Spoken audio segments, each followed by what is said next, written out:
manière objective mun nañu gis ne Russie ci boppam dafa jàpp ne dañ ko commencé maanaam def leen yàgg ak acte depuis 2014. Depuis 2014 jàpp na ne OTAN dafa bëgg a jël Ukraine maanaam Ukraine dugg ci biir OTAN su ko defee moom ñu gën koo isolé. xam nga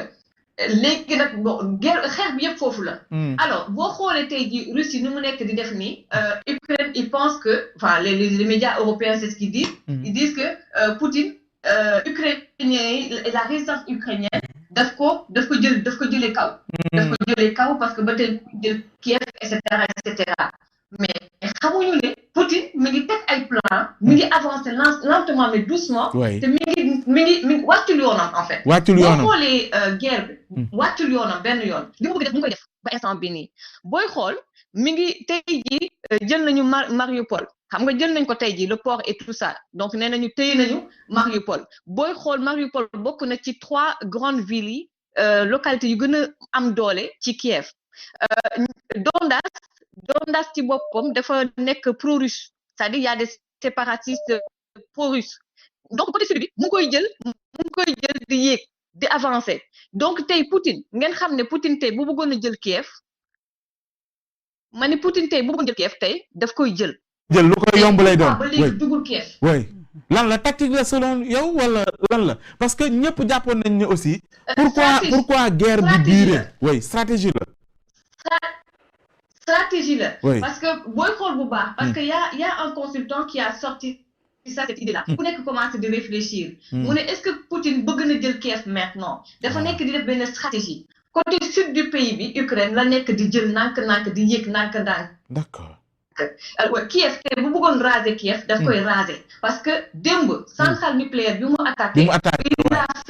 ils l'ont fait de manière chirurgicale parce que tey am na nu ñu attaqué centrale nucléaire bi mais dégâts yi ci biir moom lay am mais comment ils ont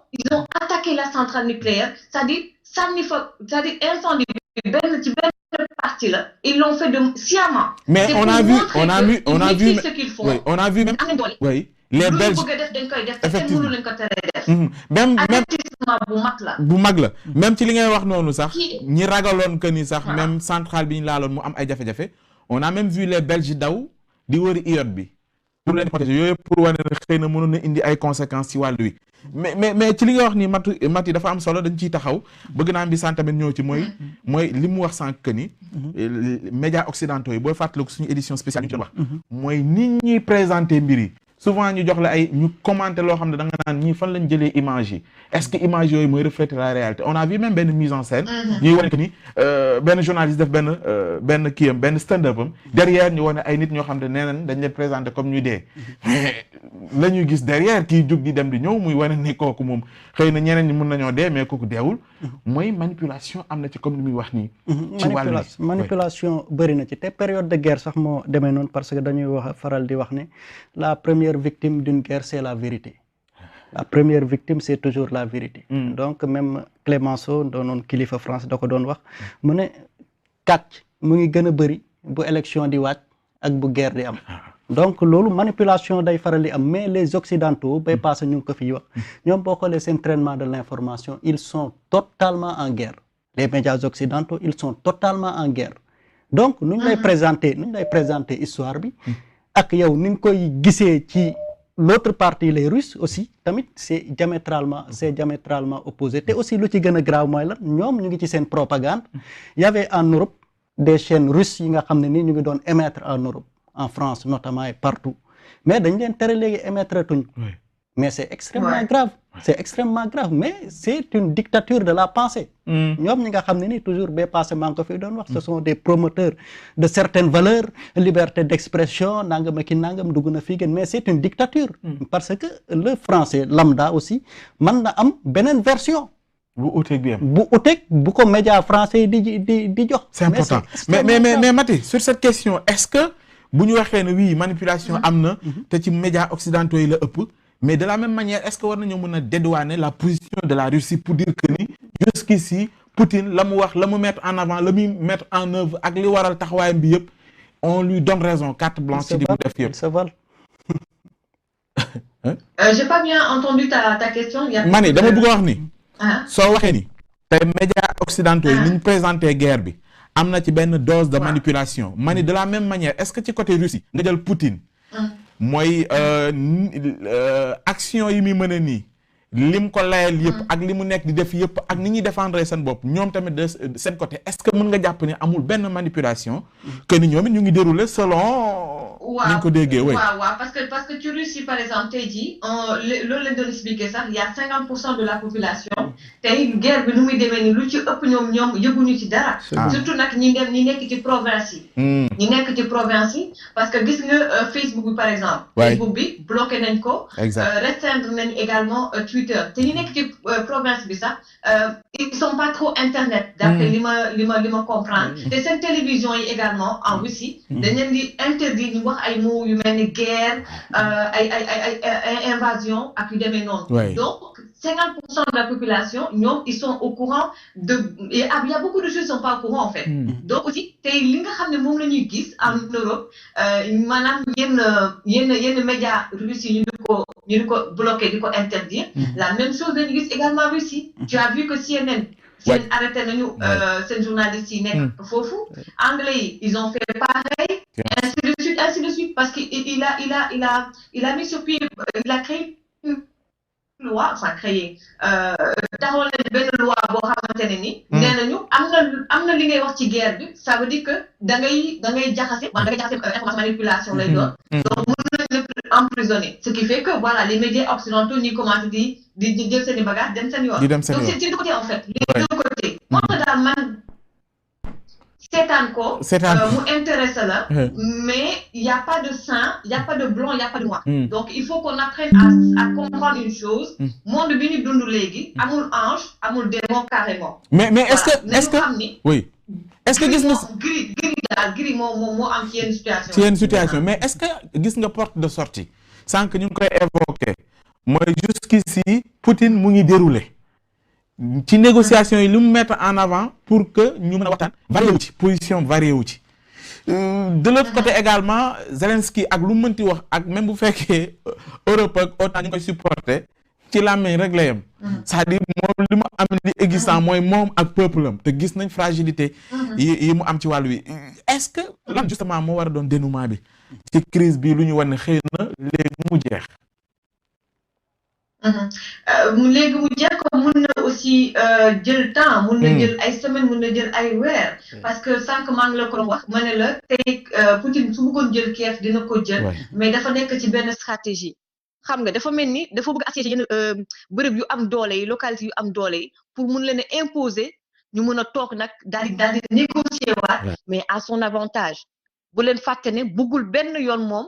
ñu daal di ko isoler comprendre ko bëggul benn yoon aussi Ukraine dugg OTAN tey Kiev tey mënoon na ko raser mais mënu ko raser xam nga lu tax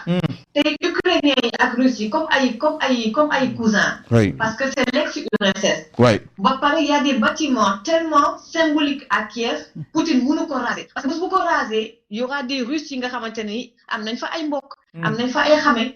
te c'est des monuments vraiment historiques qui symbolisent beaucoup de choses donc moo tax moom xam naa du mun a gum raser wala dem di jëlugum Kiev instant bi nii day jël ay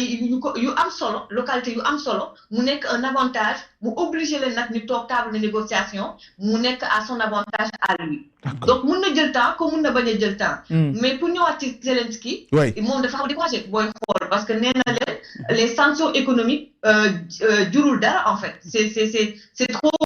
c'est rien du tout en fait xam comprendre nga donc moom mi ngi sax dal ci kaw occidentaux yi bien sûr dafa mel ni dañ koo xam ko ba affaire bi commencé commencé métti ñu toogee nële comprendre nga voilà parce que tey jii muy OTAN di Macron président Union européenne bëgguñu guerre ak Russie ñoom nee nañ dinañ jàppale Ukraine ci côté nganaay militairement et sur le plan économique et cetera ci côté xaalis mais duñu songi Russie tu comprends voilà donc man daal dama jàpp ne instant bi ni Poutine mi ngi dérouler plan mun mën na gaaw comme mën na jël temps également. mën na jël également dinaa ñëw léegi Maty parce que xam naa ni guddi na fa nga nekk mais soxla naa yeneen 2 ba 3 ci ay questions laata ñu lay bàyyi di fàttali également internet ñu bàyyi xel que ni juste après Maty bu ñu paree ak moom di ngeen mën également yéen intervenir ci li ñuy waxtaane nii numéro bi yéen a ngi koy gis nga affiché noonu ci chat bi mën ngeen ci woote di 77 883 41 83 Maty maa ngi desuwaat ci yow Maty mu ngi koy wax léegi mu ne le président Zelensky discours am dafa varié juste bi mu demandé à ce que comme sànq yaa ngi ko doon fàttali mu am benn pàcc buñ ko ubbil ngir invasion bi Russe nekkee ci wàllu jaww ji ñu am ñu ko contenir ñu bañal ko mu wax ni dee ci amaan da ngeen xam ni yéen ci responsable ngeen ce discours là mu mel ne comme ni ko Maty waxee dañ koo jay am nuñ ko kii gëmloo ko fi mu ne nii moom rek moo des te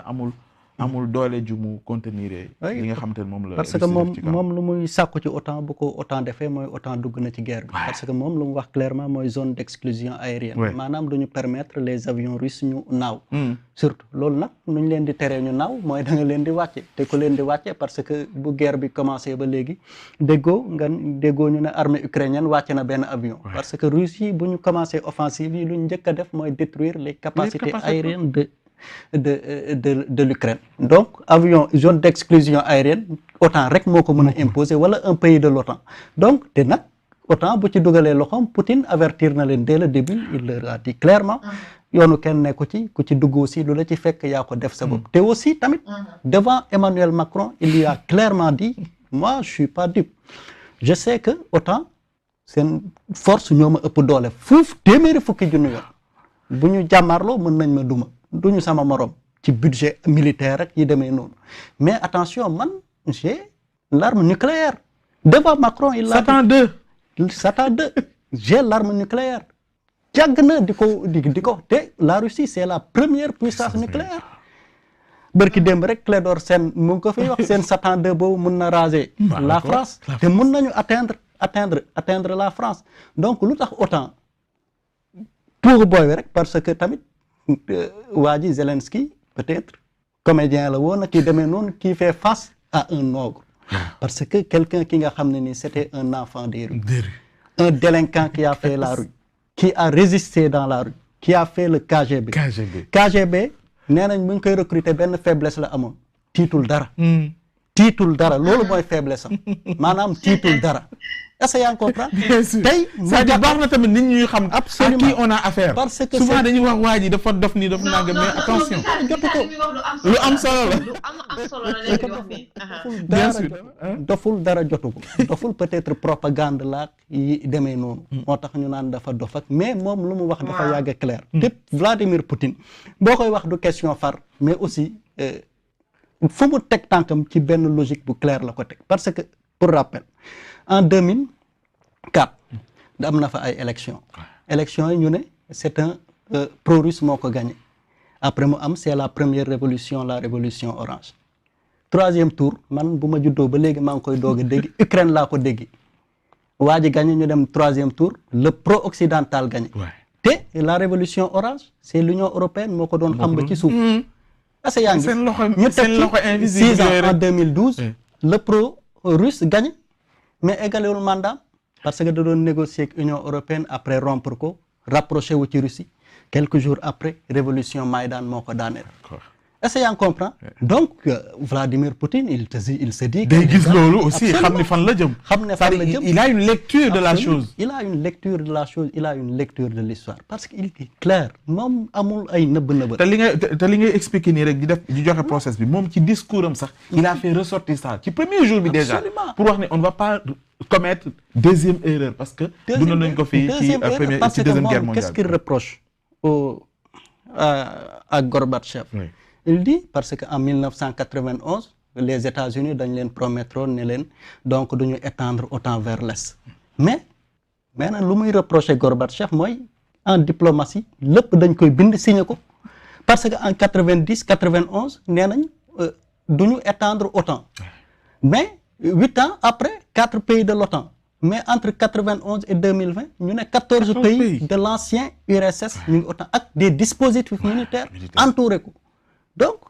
le gars aussi bu yàggee mooy nii c'est fini. bu yàggee mooy loolu te aussi autant lu ko taxoon jóg mooy la guerre froide entre le bloc soviétique le bloc occidental donc ça n'a amatul raison d'être lu tax ñu koy maintenir. lu tax ñu loolu tamit wax la ci wàllu wi. dañ naan c'est une puissance